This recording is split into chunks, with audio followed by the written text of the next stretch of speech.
So, what's up guys? Apa kabar kalian hari ini? Aku harap kalian semua dalam keadaan yang happy dan tentunya sehat selalu. So, sebelum aku masuk ke dalam video kali ini, aku harap kalian mau support aku or dukung aku caranya so easy peasy lemon squeezy guys. Just klik the subscribe button dan jangan lupa juga untuk hit the bell supaya kalian tahu kalau aku masuk ke video baru. Are you ready guys? Let's go. So guys, umumnya di setiap kota atau negara-negara tertentu pasti punya elemen-elemennya tersendiri untuk membuat sebuah tempat itu menjadi kota yang sesuai dengan undang-undang. Salah satunya adalah penduduk atau kondisi pemerintahan di daerah tersebut. Nah, maka dari itu hari ini aku mau ngebahas tentang kota-kota yang sangat-sangat unik karena kondisi-kondisi tertentu yang dimiliki oleh mereka. Apa aja kota-kota unik itu? Langsung aja kita bahas. Let's check it out. Yang pertama adalah salah satu kota unik yang berpenduduk hanya satu orang aja di Amerika Serikat. Pada tahun 1930-an, kota Monroe merupakan salah satu kota yang cukup ramai dihuni sama para penduduknya guys. Nah, salah satu pemicu ramainya kota Monroe ini adalah karena keberadaan salah satu stasiun kereta api, yaitu stasiun kereta api Elkhorn. Di sana terdapat kurang lebih 150-an penduduk pada saat itu. Di sana terdapat sekolah, terdapat bar, bahkan terdapat restoran dan juga penjara ada juga di sana. Elsie Taylor merupakan salah satu wanita yang tumbuh besar di kota tersebut. Ia tumbuh di sana di sebuah lahan pertanian yang kurang lebih jaraknya 1 kilometer dari kota tersebut. Dan dalam kota ini juga dia bertemu sang pujana hati bernama Rudy yang mereka tuh ketemunya di satu-satunya sekolah dasar yang terdapat di kota tersebut. Mereka itu selalu bersama sampai pada saat Rudy itu memutuskan dirinya untuk mendaftarkan diri pada Angkatan Udara Amerika Serikat dan ditugaskan di Prancis pada saat Perang Korea berkecamuk. Dan kemudian Elsie sendiri pun memutuskan untuk pergi ke Kansas City untuk kemudian memulai petualangannya dalam mencari pekerjaan di sana. Nah, Elsie ini sendiri pun pernah bekerja menjadi pramugari selama di sana. Nah, kemudian pada usia 19 tahun, Elsie ini memutuskan untuk pulang ke Monroe dan memutuskan untuk menikah dengan Rudy. Mereka dikaruniai 2 orang anak. Terus pada saat mereka di sana, Rudy itu kasih ide sama Elsie untuk kemudian memperbaiki restoran milik ayahnya Elsie yang udah sempat nggak buka nih. Nah, diperbaiki yang kemudian mereka membuka restoran tersebut pada tahun 1971. Nah, sayangnya pada saat mereka membuka restoran itu keadaan pertanian dan lahannya Monroe, kemudian keadaan keuangan kota tersebut tuh lagi buruk-buruknya. Nah, sejak saat itu penduduk di kota Monroe sendiri tuh perlahan-lahan tuh mulai hilang satu persatu, pindah ke kota lain untuk mencari pekerjaan yang lebih bagus. Nah, upacara pemakaman yang diadakan di kota Monroe sendiri pun terakhir kali itu diadakan untuk ayahnya Elsie pada 1960-an. Nah, pada sejak saat itu juga kantor pos beserta dengan beberapa toko kelontong yang buka di Monroe itu tutup pada tahun 1967 hingga 1970. Dan akhirnya pada tahun 1974 satu-satunya sekolah di Monroe pun akhirnya tutup juga. Nah, kedua anak Elsie pun kemudian pada pertengahan 1970-an mencari pekerjaan yang lebih baik di kota lain. Nah, pada tahun 1980-an, penduduk yang tersisa di kota Monroe hanya 2 orang, yaitu Elsie dan Rudy. Yang sampai pada akhirnya pada tahun 2004, Rudy kemudian meninggal dunia dan menyisakan Elsie sendirian tinggal di kota tersebut. Menurut Badan Sensus Amerika Serikat, Monroe merupakan satu-satunya kota yang memiliki penduduk hanya 1 orang, yaitu Elsie saja. Nah, Elsie sendiri pun gak cuma jadi penduduk ya guys di kota Monroe ini, tetapi juga jadi wali kota, jadi bendaharawan, jadi pustakawan, jadi penjaga bar, jadi semua hal yang dibutuhkan oleh kota tersebut. Nah, meskipun Monroe ini cuma tinggal Elsie aja nih yang mendudukinya atau menjadi penduduk di kota ini, Tapi kota ini masih buka restoran dan perpustakaan yang tentunya dikelola oleh Elsie sendiri.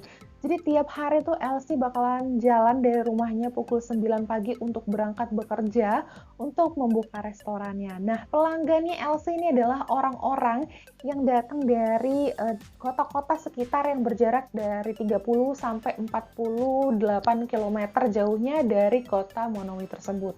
Namun, nggak jarang bahwa ada juga orang-orang yang datang dari Lincoln dan Omaha yang berjarak sekitar 300 kilometer dari situ untuk sekedar menengok Elsie. Nah, satu lagi bangunan publik yang ada di kota Monoi ini adalah sebuah perpustakaan milik mendiang suaminya Elsie, yaitu Rudy. Nah, sebelum Rudy meninggal, Rudy itu sempat meminta agar koleksi-koleksi buku pribadinya itu dijadikan perpustakaan publik gitu, supaya bisa dibaca sama banyak orang. Rudy lalu memesan rak untuk menyimpan buku-bukunya yang berjumlah kurang lebih 5.000-an buku. Tapi sayangnya Rudy itu sebelum pengerjaan perpustakaannya selesai, sayangnya Rudy udah meninggal dunia ya guys. Nah, setelah perpustakaan ini selesai, maka perpustakaan itu diberi nama Rudy's Library dan kuncinya itu digantung di restoran tempat Elsie bekerja. Jadi siapapun yang mau baca buku di perpustakaan ini boleh ambil kuncinya dan masuk ke perpustakaan untuk membaca buku-buku koleksi dari Rudy. Really don't have any desire to live anywhere else. I'm perfectly happy right where I'm at now. Nah, gimana menurut kalian tentang salah satu kota unik ini? Kalian boleh komen di bawah. Next. Yang kedua ada kota yang dijuluki kota sampah di Mansyat Nasser, Mesir. Mansyat Nasser adalah sebuah kota yang terletak di pinggiran Bukit Mogatam di Kairo, Mesir. Kenapa disebut sebagai kota sampah atau garbage city? Karena di kota ini banyak banget tumpukan sampah yang berasal dari kota metropolitan di sekitar Kairo, Mesir. Dan hal ini tuh sudah berlangsung sekitar 70 tahun lamanya. Nah, mirisnya lagi di sini itu tidak ada saluran pembuangan yang baik, air yang bersih, maupun listrik yang bisa dipakai sehari-hari. Perekonomian warga di sini tuh berputar dari barang-barang yang dibuang oleh warga lain. Nah, Mansyat Nasser ini sendiri dihuni oleh 60.000 penduduk dan semua penduduknya ini disebut dengan Zabalin atau orang sampah. Nama ini memang diberikan kepada orang-orang di Mansyat Nasser karena hampir seluruh penduduknya itu memang bekerja sebagai pemulung, guys. Dan mereka itu kemudian mengambil sampah-sampah yang ada di seputaran kota Mesir dan membawanya kembali ke kota mereka, yaitu Mansyat Nasser. Di Mansyat Nasser sendiri, sampah bisa kalian temuin di mana-mana, baik di tepi rumah, di sudut jalan, atap. Kalian tuh bisa lihat karung-karung sampah. Jadi rumah warga, tempat bermain, warung makan, semuanya menyatu dan hidup berdampingan dengan sampah. Di kota ini para pria akan menjadi pengumpul sampah, sedangkan para wanitanya kemudian akan menjadi pemilah sampah-sampah yang dibawa kembali ke kota mereka. Walaupun nggak canggih nih guys, tapi masyarakat di kota ini tuh bisa mendaur ulang sampah mereka 90% menjadi sesuatu yang baru dan kemudian mereka jual ke pabrik-pabrik di Kairo. Nah, dari situlah mereka kemudian mendapatkan penghasilan untuk kehidupan sehari-hari mereka. Penduduk kota Mansyat Nasser ini sebenarnya adalah penduduk yang berperan penting dalam kebersihan kota di sekitar Kairo, guys. Tapi sayangnya beberapa kali pemerintah itu mau menutup kota ini. Nah, pada tahun 2003, pemerintah mereka itu kemudian menyewa sebuah perusahaan multinasional gitu untuk kemudian membantu mengelola sampah-sampah yang ada di Mansyat Nasser ini. Tapi sayangnya perusahaan ini nggak mampu untuk mengelolanya dan malah menyewa penduduk yang ada di Mansyat Nasser itu untuk mengelola sampah-sampah tersebut. Jadi ya sama aja guys. So, apa menurut kalian mengenai kota yang unik satu ini? Kalian boleh komen di bawah. Next. Yang ketiga adalah kota masker di Jepang. Seperti yang kalian rasain pada saat ini, COVID-19 membuat kita ada di kebiasaan baru atau new normal yang dan mengharuskan kita memakai masker pada saat kita keluar rumah. Tapi tahukah kalian bahwa ada satu kota yang memang sudah jauh-jauh hari, bahkan sebelum COVID-19 menyerang dunia, mereka sudah diharuskan mengikuti protokol kesehatan memakai masker. Dan bukan masker sembarang masker guys, ini adalah masker gas.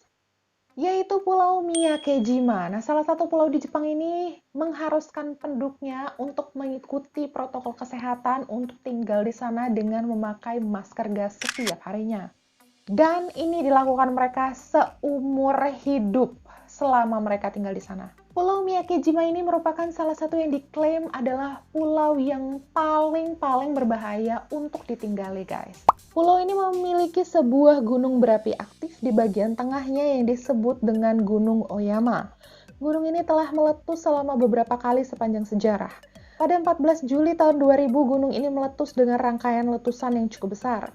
Tidak hanya mengeluarkan material vulkanik aja, gunung ini juga mengeluarkan gas sulfur oksida atau belerang dalam jumlah banyak. Karena kondisi yang semakin parah, 3.600 penduduk Pulau Miyake dievakuasi dari pulau itu untuk menghindari keracunan gas. Gunung Oyama masih terus melakukan aktivitas vulkanik dan gas beracun yang merembes dari dasar-dasar tanah. Pulau Miyake kemudian menjadi pulau paling beracun di Jepang. Pada momen itu, semua penerbangan ke pulau itu di-stop sementara selama beberapa tahun lamanya akibat gas beracun. Adapun masyarakat Miyakejima baru diizinkan kembali ke rumah mereka di pulau itu pada 2005 atau 5 tahun setelahnya. Namun untuk tinggal di sini, seperti yang tadi aku bilang, mereka tuh harus mematuhi protokol kesehatan yang sangat-sangat ketat dan mereka tuh harus memakai masker gas seumur hidupnya. Nah, pertanyaannya, kenapa mereka masih mau tinggal di sini? Nah, kabarnya pemerintah Jepang itu memberikan hadiah sejumlah uang kepada para penduduk yang masih mau tinggal di Miyakejima. Itulah salah satu alasan mengapa masih ada penduduk yang mau tinggal di sana. Nah, walaupun pulau ini kembali berpenghuni, tapi tentunya batasan-batasan tertentu itu tetap diberlakukan. Misalnya kayak ada area-area yang benar-benar tidak boleh dimasuki sama sekali. Ada juga batasan-batasan usia untuk keluar di jam-jam tertentu. Namun guys, meskipun Pulau Miyakejima ini sangat dikhawatirkan gitu ya, sangat ditakuti karena gas beracunnya, namun ternyata pulau ini tuh banyak diminati sama wisatawan. Nah, Miyakejima ini juga terkenal dengan keindahan pulaunya yang subur dan keindahan lautnya. Jadi banyak wisatawan yang datang ke sini tuh untuk scuba gitu, selam scuba atau melihat kehidupan lumba-lumba yang ada di sini. So, gimana menurut kalian tentang pulau ini? Kalian boleh komen di bawah. Next. Nah, yang keempat, ada sebuah pulau yang melarang warganya untuk meninggal di kota tersebut. Jadi kalau kalian datang ke sini atau menjadi penduduk kota di sini, kalian tuh nggak boleh meninggal di sini. Nah, dengan berkembangnya ilmu pengetahuan, banyak banget hal-hal yang sudah bisa dikendalikan oleh manusia. Tapi ada satu hal yang belum atau tidak bisa diprediksi sama manusia sama sekali, yaitu kematian. Kalau hal tersebut sudah terjadi, pastinya kita tuh harus bisa terima, suka atau tidak. Sebuah kota kecil di Norwegia yang bernama Longyearbyen punya peraturan yang unik, aneh tapi nyata. Kota yang dikenal sebagai habitat beruang kutub itu melarang warganya untuk meninggal dunia. Sebuah undang-undang yang sudah disahkan pemerintah setempat yang isinya melarang warganya untuk meninggal dunia di sana. Tidak hanya itu, undang-undangnya juga melarang warga yang meninggal untuk dikuburkan di wilayah kota. Jika penduduk setempat di sana itu wafat, mereka itu benar-benar harus menerbangkan jasadnya ke kota lain. Nah, sejak 1950-an, pemerintah di kota Longyearbyen ini melarang warganya untuk kemudian meninggal di kota ini karena ditemukan bahwa tanahnya mereka itu tidak bisa menguraikan jenazah. Atau intinya berarti jenazah yang ditanam di tanahnya mereka itu tidak bisa membusuk, guys. Pasalnya karena kota ini tuh berada di wilayah Arktik, jadinya suhunya mereka tuh rendah banget dan selalu bersalju. Makanya bakteri-bakteri itu bahkan nggak bisa hidup di sana. Nah, alhasil flu Prancis yang sempat merebak dulunya pada 1917 hingga 1920 itu masih bersemayam bakterinya itu di jenazah-jenazah yang ada di sana. Nah, sementara warga-warga yang kemudian dinyatakan memiliki penyakit kronis atau dinyatakan tidak memiliki umur yang lama atau umur yang panjang, maka akan langsung dipindahkan ke kota lain untuk supaya nggak meninggal di kota itu gitu. Karena kalau misalnya ada orang atau keluarga yang ada di kota tersebut melanggar peraturan mereka, maka orang-orang ini bisa dihukum dan dikenakan sanksi. Nah, FYI guys, di sini itu penduduknya itu sekitar 2.000 orang dan jumlah beruang kutub yang ada di sini ada 3.000 beruang. Nah, makanya dari itu beruang kutub dengan jumlah manusianya itu pasti banyak kan beruang kutubnya, sekitar 1.000 perbedaannya. Nah, makanya hidup di sini tuh juga masih perlu berhati-hati karena masih banyaknya hewan buas seperti beruang kutub yang berkeliaran di kota ini. Gimana menurut kalian tentang salah satu kota yang tidak memperbolehkan adanya orang meninggal di dunia seperti ini? Kalian boleh komen di bawah. Next. Yang terakhir, ada desa yang sepenuhnya dihuni oleh wanita. So, tidak ada pria di sini, guys. Sebuah desa di Noiva do Cordeiro yang terletak di Belo Vale, Brazil terbilang unik. Gimana enggak jika desa lain penghuninya beragam, di desa ini justru penduduknya semuanya perempuan. Desa yang terletak di 300 mil di utara Rio de Janeiro di Brazil Tenggara, dengan lembah yang dipenuhi tanaman jeruk, pisang, pohon ipe, dan lain-lain, desa itu bukan hanya menyuguhkan bentangan alamnya yang menarik perhatian aja, tapi juga penghuninya yang semuanya perempuan, guys. Lebih dari 600 perempuan tinggal di kota ini. Kebanyakan dari mereka itu berumur 20 hingga 40 tahunan. Beberapa wanita-wanita yang ada di kota ini tuh sudah menikah dan memiliki anak. Namun uniknya, para pria di sana yang berusia 18 tahun ke atas itu pergi bekerja di kota lain dan hanya boleh kembali ke kota itu pada akhir pekan aja. Di sana perempuan itu memiliki kekuasaan yang besar, mulai dari masalah pertanian, masalah hukum di sana, bahkan juga soal agama. Menurut salah satu perwakilan wanita yang tinggal di desa ini, ada banyak hal yang perempuan itu bisa lakukan semuanya lebih baik dari laki-laki. Kota kami lebih cantik, lebih rapi, dan jauh lebih harmonis daripada jika diurus kaum pria. Ketika ada perselisihan, kami menyelesaikannya dengan cara kaum perempuan, yaitu mencari kesamaan ketimbang perbedaan. Kami berbagi semuanya di sini, bahkan tanah tempat kami bekerja. Tidak ada kompetisi di sini, satu untuk semua dan semua untuk satu. Tapi ada masalah di kota ini guys, terkhusus buat perempuan-perempuan yang masih jomblo-jomblo atau masih belum punya pasangan. Menurut salah satu pengakuan perempuan yang juga belum menikah yang ada di desa ini, mengatakan bahwa ia mengaku sangat sulit baginya dan para tetangganya yang cantik-cantik itu mencari calon suami. Di sini satu-satunya pria yang kami temui adalah sudah beristri atau masih keluarga kami sendiri. Semuanya sepupu. Saya belum pernah mencium laki-laki sejak lama. Kami semua memimpikan bisa jatuh cinta dan menikah. Tapi kami suka tinggal di sini dan tidak mau meninggalkan kota ini untuk cari suami, guys. Wow, gimana menurut kalian tentang kota ini? Kalian boleh komen di bawah.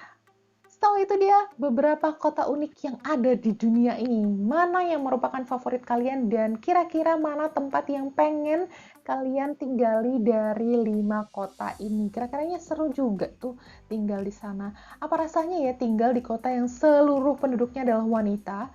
Atau apa rasanya tinggal di kota yang cuman penduduknya tuh cuman satu? Malam itu pasti sepi banget, nggak ada siapa-siapa, ya nggak sih? So, thank you banget bagi kalian yang udah mau nonton video ini. Semoga video ini bisa jadi pelajaran dan jadi informasi yang baik bagi kita semua. Thank you banget and see you in the next video, guys.